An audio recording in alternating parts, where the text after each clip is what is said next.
इतिहास में कुछ पल ऐसे होते हैं जो साम्राज्यों की तकदीर तय कर देते हैं, और कुछ शब्द ऐसे होते हैं जो एक ताकतवर राजा के अंत की कहानी लिख डालते हैं।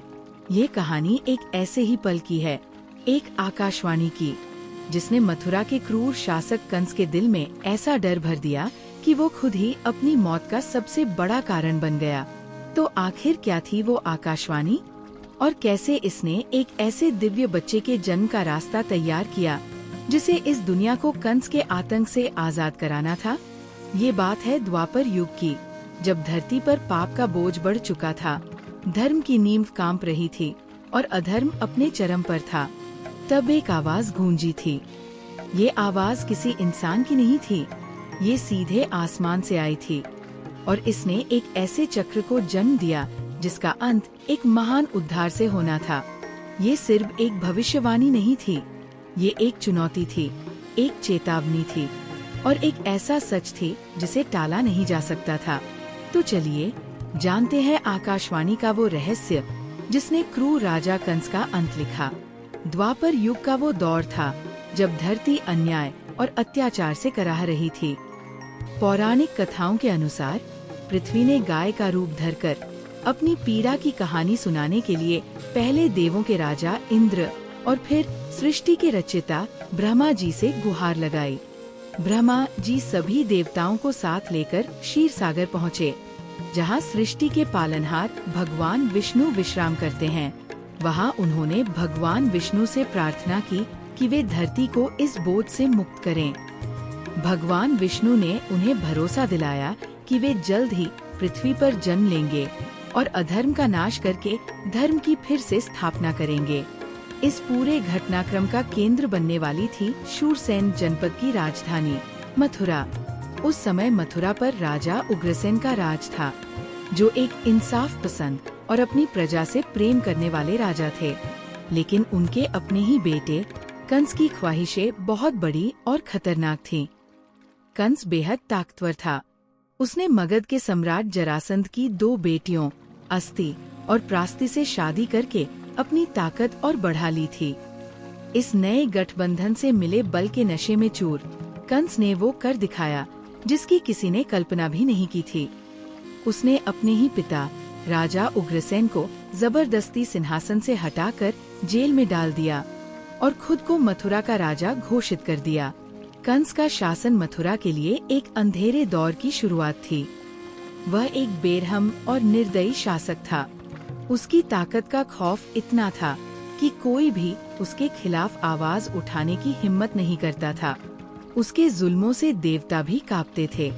वह खुद को भगवान समझने लगा था और अपनी प्रजा पर भयानक क्रूरता करता था।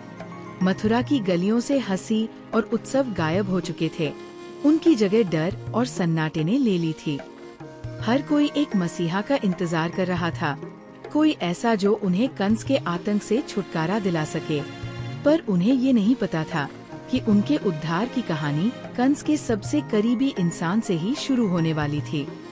इतनी बेरमी और कठोरता के बावजूद कंस के दिल में एक नरम कोना था अपनी चचेरी बहन देवकी के लिए।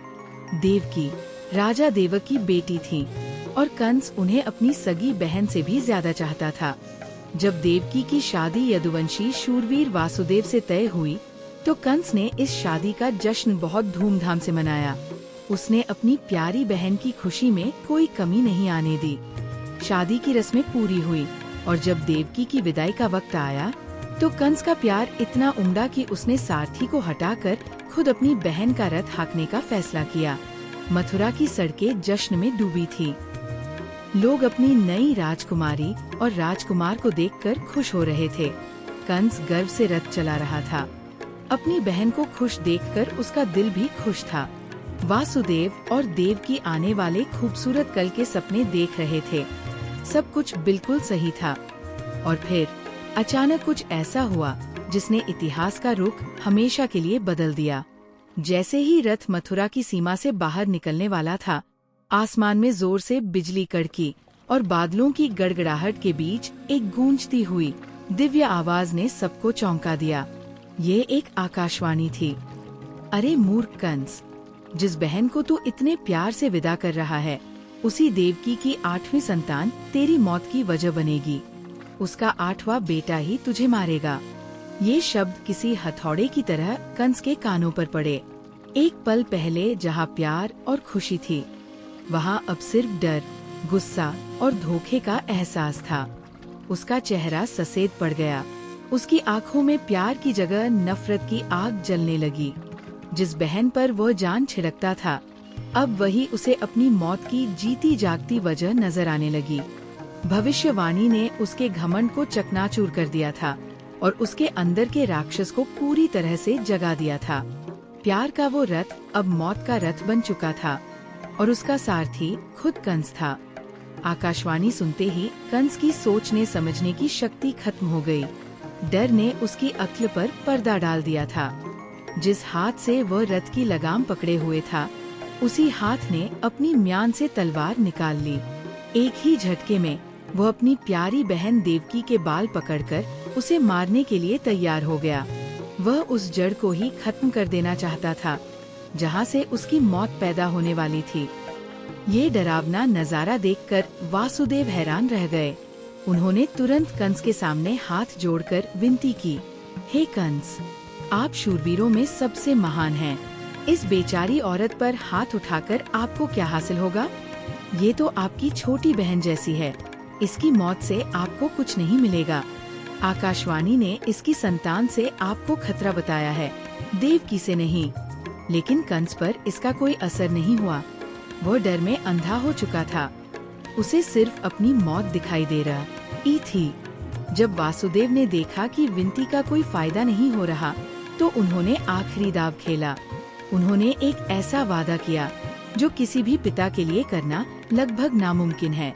उन्होंने कहा, हे मथुरा नरेश, अगर आपको डर इसकी संतान से है, तो मैं आपको वचन देता हूँ, देवकी से पैदा होने वाली हर एक संतान को मैं जन्म होते ही आपके हवाले कर दूंगा। आप खुद उन्हें मार देना, बस देवकी की जान बख्श दें। वासुदेव की इस कसम को सुनकर कंस एक पल के लिए रुका। उसे ये बात सही लगी। अगर बच्चे ही उसके पास आ जाएंगे, तो फिर डर कैसा? उसने देवकी को मारने का इरादा तो छोड़ दिया, लेकिन उसका भरोसा पूरी तरह खत्म हो चुका था। उसने वासुदेव और देवकी को शानदार महल में रखने के बजाय फौरन मथुरा की जेल में डाल दिया और उन पर कड़े पहरे लगा दिए। वो खूबसूरत शादी का जश्न एक कभी न खत्म होने वाले बुरे सपने में बदल गया था। वक्त बीता और जेल की उन ठंडी दीवारों के अंदर देवकी ने अपनी पहली संतान को जन्म दिया। अपने वचन के मुताबिक वासुदेव उस नवजात बच्चे को लेकर कंस के पास पहुँचे। कंस ने बच्चे को देखा। उसे वासुदेव का अपना वादा निभाना और उनकी ईमानदारी देखकर थोड़ी दया आ गई। उसने सोचा, भविष्यवाणी तो 8वीं संतान के बारे में थी, मुझे पहले बच्चे से क्या डर। ये सोचकर उसने बच्चे को वासुदेव को लौटा दिया और कहा, इसे ले जाओ, मुझे इससे कोई खतरा नहीं है। वासुदेव और देवकी को एक पल के लिए उम्मीद की एक किरण दिखाई दी। शायद कंस बदल गया है, लेकिन उनकी ये उम्मीद ज्यादा देर नहीं टिकी। पौराणिक कथाओं के कुछ संस्करणों के अनुसार इसी समय देवर्षि नारद कंस के दरबार में पहुँचे। उन्होंने कंस को चेतावनी दी। नारद ने समझाया कि देवता एक बहुत बड़ी साजिश रच रहे हैं और यह कहना मुश्किल है कि 8 की गिनती कहाँ से शुरू होगी। क्या पता यही पहला बच्चा ही 8वां हो। उन्होंने कंस को यदुवंशियों के खिलाफ भी भड़काया कि वे सब मन ही मन देवताओं के साथ हैं और मौका मिलते ही उसके खिलाफ हो जाएंगे। नारद के इन शब्दों ने कंस के मन में बची खुची दया और समझ को भी खत्म कर दिया। उसका डर और शक अब चरम पर था। वह वापस जेल गया। वासुदेव और देवकी के हाथों से उस नन्हे बच्चे को छीना और बेरमी से उसे पत्थर पर पटक कर मार डाला। उस दिन के बाद कंस की क्रूरता की कोई सीमा नहीं रही। एक एक करके देवकी ने 6 बेटों को जन्म दिया और हर बार वासुदेव अपने कांपते हाथों और भारी दिल से अपने बेटे को उस जल्लाद के पास ले जाते और हर बार कंस उसी बेरमी से उन नवजात बच्चों की हत्या कर देता। जेल की दीवारें देवकी के आंसुओं और वासुदेव की लाचारी की गवाह थी। 6 बार उनकी गोद सूनी हुई, 6 बार उनकी उम्मीद की हत्या हुई। कंस अपने पापों का घड़ा भरता जा रहा था, ये जाने बिना कि हर एक हत्या उसे उसकी मौत के और भी करीब ले जा रही थी। जब देवकी 7वीं बार गर्भवती हुई तो देवताओं को चिंता हुई। ये कोई साधारण गर्भ नहीं था, इसमें स्वयं शेषनाग ने अपने अंश के रूप में अवतार लिया था। भगवान विष्णु ने अपनी योगमाया को आदेश दिया। उन्होंने कहा, हे देवी, तुम देवकी के गर्भ में पल रहे मेरे अंश को वहाँ से निकालकर गोकुल में वासुदेव की दूसरी पत्नी रोहिणी के गर्भ में स्थापित कर दो, जो इस समय नंद बाबा के यहाँ रह रही है। योगमाया ने भगवान के आदेश का पालन किया। एक दिव्य प्रक्रिया के जरिए गर्भ को बदल दिया गया। दुनिया की नजरों में ऐसा लगा कि देवकी का 7वां गर्भ नष्ट हो गया है या उनका गर्भपात हो गया है। कंस ने जब ये सुना तो उसे खुशी हुई कि चलो, उसका एक दुश्मन बिना कुछ किए ही खत्म हो गया। वह इस दिव्य खेल से पूरी तरह अनजान था। उधर गोकुल में रोहिणी के गर्भ से एक बहुत तेजस्वी बालक ने जन्म लिया, जिन्हें संकर्षण या बलराम के नाम से जाना गया। इस तरह भगवान ने अपने बड़े भाई को कंस की क्रूरता से बचा लिया था। अब समय आ गया था 8वीं संतान का, स्वयं परमेश्वर के अवतार का। भाद्रपद का महीना, कृष्ण पक्ष, अष्टमी की तिथि और रोहिणी नक्षत्र। वो रात बाकी रातों से बहुत अलग थी। घना अंधेरा छाया हुआ था, बादल गरज रहे थे और मूसलाधार बारिश हो रही थी, मानो प्रकृति खुद आने वाले तूफान का इशारा कर रही हो। मथुरा की उस डरावनी जेल में देवकी प्रसव पीड़ा से तड़प रही थी। उनके और वासुदेव के मन में एक साथ डर और उम्मीद की लड़ाई चल रही थी। क्या ये संतान भी कंस की भेंट चढ़ जाएगी या इस बार कोई चमत्कार होगा? और फिर आधी रात में वो चमत्कार हुआ। देवकी ने एक अद्भुत बालक को जन्म दिया। वह कोई साधारण बच्चा नहीं था। भागवत पुराण जैसे ग्रंथ बताते हैं कि उस बालक की 4 भुजाएं थी, जिनमें वे शंख, चक्र, गदा और पद्म धारण किए हुए थे। उसके चेहरे पर करोड़ों सूर्यों का तेज था। उसे देखते ही देवकी और वासुदेव समझ गए कि ये स्वयं भगवान नारायण हैं, जिन्होंने उनकी पुकार सुन ली है। उन्होंने हाथ जोड़कर भगवान की स्तुति की। तब बालक रूपी भगवान ने उनसे कहा, अब आप मुझे इसी पल गोकुल में नंद बाबा के घर ले जाइए। वहाँ यशोदा ने एक कन्या को जन्म दिया है। मुझे उनकी बगल में सुलाकर उस कन्या को यहाँ ले आइए। जैसे ही भगवान ने ये कहा, एक और चमत्कार हुआ। वासुदेव और देवकी की भारी बेड़िया अपने आप टूटकर गिर गई। जेल के बड़े और भारी दरवाजे खुद ब खुद खुल गए। जितने भी पहरेदार थे, वे सब योगमाया के असर से गहरी नींद में सो गए। बाहर तूफानी रात थी, लेकिन वासुदेव के लिए रास्ता साफ था। वासुदेव ने नवजात शिशु को एक टोकरी में रखा और अपने सिर पर उठाकर उस तूफानी रात में जेल से बाहर निकल पड़े। उनका लक्ष्य था यमुना नदी के पार, गोकुल। जब वे यमुना के किनारे पहुँचे तो नदी पूरे उफान पर थी। उसकी लहरें आसमान छूने की कोशिश कर रही थी। एक पल के लिए वासुदेव निराश हो गए, लेकिन उन्हें अपने पुत्र रूपी ईश्वर पर पूरा भरोसा था। जैसे ही उन्होंने अपना पैर नदी में रखा, एक और अविश्वसनीय घटना घटी। यमुना नदी का पानी 2 हिस्सों में बंट गया और उसने वासुदेव को रास्ता दे दिया। जब वासुदेव नदी पार कर रहे थे तो घनघोर बारिश से बच्चे को बचाने के लिए स्वयं शेषनाग ने अपने फनों की छतरी बना ली। ये नजारा इस बात का सबूत था कि पूरी प्रकृति उस दिव्य बालक की रक्षा के लिए तैयार थी। वासुदेव सुरक्षित गोकुल पहुँचे। नंद बाबा के घर में सभी योगमाया के प्रभाव से सोए हुए थे। उन्होंने चुपचाप अपने बेटे को यशोदा के पास सुला दिया, जिन्होंने कुछ देर पहले ही एक कन्या को जन्म दिया था, और उस कन्या को उठाकर वापस मथुरा की ओर चल पड़े। जेल पहुंचते ही सब कुछ पहले जैसा हो गया। दरवाजे खुद बंद हो गए, बेड़ियां फिर से बंद गईं और पहरेदार जाग गए। किसी को कुछ भी पता नहीं चला। सुबह होते ही कन्या के रोने की आवाज सुनकर पहरेदारों ने कंस को देवकी की 8वीं संतान के जन्म की खबर दी। कंस गुस्से और डर से कांपता हुआ जेल की ओर दौड़ा। उसने देवकी की सभी प्रार्थनाओं और आंसुओं को नजरअंदाज कर दिया और उस नन्ही बच्ची को उसके हाथों से छीन लिया। जैसे ही कंस ने उस कन्या को पत्थर पर पटकने के लिए उठाया, वो उसके हाथों से फिसलकर आसमान में उड़ गई। वहाँ आसमान में उस कन्या ने अपना असली दिव्य देवी का रूप प्रकट किया। वह कोई और नहीं बल्कि स्वयं योगमाया थी। उन्होंने गरजते हुए स्वर में कंस से कहा, अरे मूर्ख कंस, मुझे मारकर तुझे क्या मिलेगा? तुझे मारने वाला तो जन्म ले चुका है और तुझसे सुरक्षित गोकुल पहुंच गया है। ये सुनकर कंस के पैरों तले जमीन खिसक गई। उसकी सारी योजना, सारी क्रूरता, सारी सावधानी धरी की धरी रह गई। उसका काल जन्म ले चुका था और अब उसकी पहुंच से बाहर था। भविष्यवाणी सच हो चुकी थी, लेकिन अपने सबसे डरावने रूप में। अब उसे ये भी नहीं पता था कि उसका दुश्मन कौन है, कैसा दिखता है और कहाँ है। अगर आपको आस्था और किस्मत की ये कहानी दिलचस्प लग रही है तो प्लीज इस वीडियो को लाइक करें और हमारे चैनल को सब्सक्राइब करें। अगले हिस्से में हम जानेंगे कि कैसे कंस ने उस दिव्य बालक कृष्ण को खोजने और मारने की नाकाम कोशिशें की। आपका सपोर्ट हमें हमारे महान ग्रंथों से ऐसी और कहानियाँ लाने में मदद करता है। अब तक का कौन सा पल आपको सबसे ज्यादा हैरान करने वाला लगा? नीचे कमेंट करके हमें बताएं। योगमाया की घोषणा ने कंस को लगभग पागल कर दिया। उसका डर अब एक भयानक गुस्से में बदल चुका था। उसे बस इतना पता था कि उसका दुश्मन गोकुल में है। अपनी हताशा में उसने एक ऐसा क्रूर आदेश दिया जो उसकी दुष्टता को दिखाता है। उसने अपनी सेना को हुक्म दिया कि गोकुल और आसपास के इलाकों में हाल ही में जन्मे सभी बच्चों को मार दिया जाए।